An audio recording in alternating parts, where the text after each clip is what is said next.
Hello student, chapter first आपका crop production, उसका एक लास्ट टॉपिक, छोटा सा टॉपिक आपका बचा हुआ है। उस टॉपिक को आज हम यहाँ पर पढ़ेंगे। इसमें आपका ये जो टॉपिक है वो है एनिमल हस्बेंड्री। ठीक है, एनिमल हस्बेंड्री जो है वो हमारा किससे रिलेटेड है? फर्स्ट एनिमल है, यानी कि ये एनिमल्स जो आपके जानवर हैं उनसे ही रिलेटेड है। तो फर्स्ट हम लोग यहाँ पे जान लें कि एनिमल हस्बेंड्री होता क्या है। Deal with the feeding, feeding means आपका जो खाना है, breeding, housing and health care of live stock for getting maximum benefit. Definition को यहाँ पे समझिए। देखिए, जानवर जो है यानी कि पशु, इनको हम लोग बोलेंगे एनिमल्स को बहुत ज़्यादा क्वांटिटी में आप उनको फीडिंग की व्यवस्था कराते हैं। उनको रहने के लिए बहुत अच्छा घर, जैसे अच्छा घर का मतलब कि आप उनको, ऐसा नहीं कि आप उन्हें पाल भी रहे हैं और आपने कहीं और इधर उधर खुला उला छोड़ दिया, ठीक है, वो भी नहीं। हाउसिंग होनी चाहिए। ब्रीडिंग में आपका जो उनकी आने वाली जनरेशन है उसमें हमने कुछ ना कुछ उसमें और बेनिफिट होता हुआ कोई चेंजेस आना चाहिए। जैसे मान लिया कि जो गाय वगैरह है उसकी फर्स्ट जनरेशन जो है वो जिस तरह का मिल्क प्रोडक्ट हमें देते हैं, तो हमारी कोशिश ये रहती है कि जो ब्रीडिंग के थ्रू जो नेक्स्ट जनरेशन आए उसमें बहुत अच्छा प्रोडक्शन जो है, मिल्क का प्रोडक्शन है या उससे रिलेटेड और भी वैरायटीज़ हैं, वो सारी अच्छी आए। तो इसको हम लोग ब्रीडिंग कहते हैं। हाउसिंग में यानी उनको रहने के लिए बहुत अच्छा इंतजाम हो, रख रखाव उनका बहुत अच्छा हो, ठीक है। और हेल्थ केयर यानी उनसे रिलेटेड जितनी भी उनकी हेल्थ केयर है, यानी कि उसमें किसी तरह की कोई डिसीजेज ना हो, ठीक है, और वो उनकी हेल्थ भी बहुत अच्छे से रहे, जो कि आगे जिससे हमें उनसे जो बेनिफिट मिल रहा है वो बहुत अच्छी तरह से मिले, ठीक है।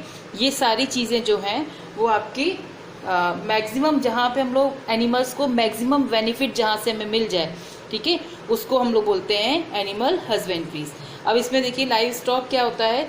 जो डोमेस्टिकेटेड एनिमल्स होते हैं, अब इनमें आपका कौन कौन से आ जाएंगे? कैटल्स, काऊ, कैटल्स आपका काऊ हो गया, और बफेलोज हो गया, गॉट, पिग्स हो गए और हॉर्सेस हो गए। तो ये सारे जो हैं वो आपके डोमेस्टिकेटेड एनिमल हैं। इनको बहुत ज़्यादा नंबर में, बहुत ज़्यादा एक ग्रुप में इनको काफ़ी ज़्यादा केयर किया जाता है। इनको एक तरह से एनिमल हस्बेंड्री में ये आते हैं।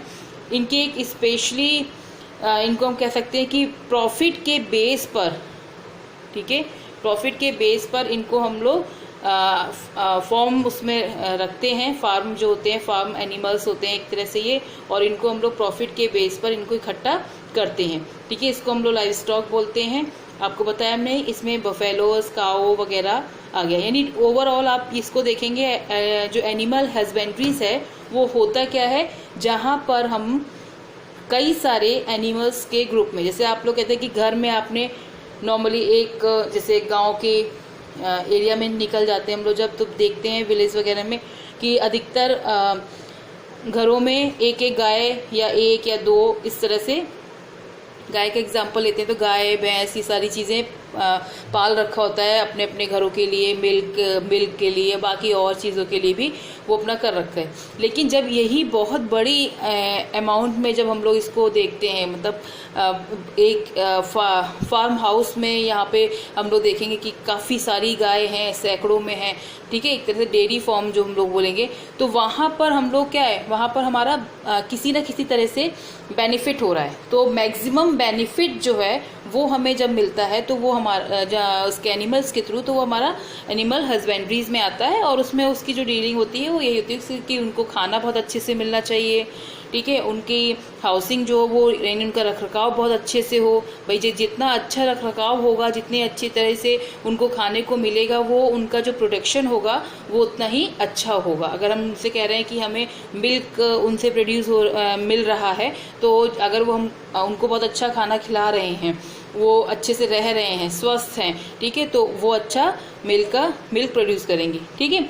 तो इसमें आगे हम लोग देखेंगे कि इसका यूजेस है वो हमारा कहाँ कहाँ होता है।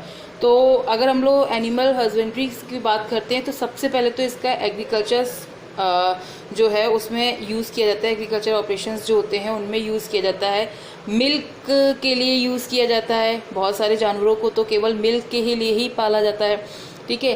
ट्रांसपोर्ट में भी यूज़ किया जाता है। आपने देखा होगा कि बफेलो वगैरह है, उनको ट्रांसपोर्ट में भी यूज़ किया जाता है। हॉर्स वगैरह है, ये सारी चीज़ें जो है अब इतना नहीं है, लेकिन अभी भी ट्रांसपोर्ट के फॉर्म में हम इसको देख सकते हैं, ठीक है। मैन्योर में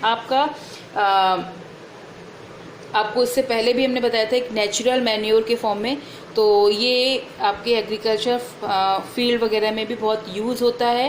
जैसे गाय वगैरह है, इसका जो आपका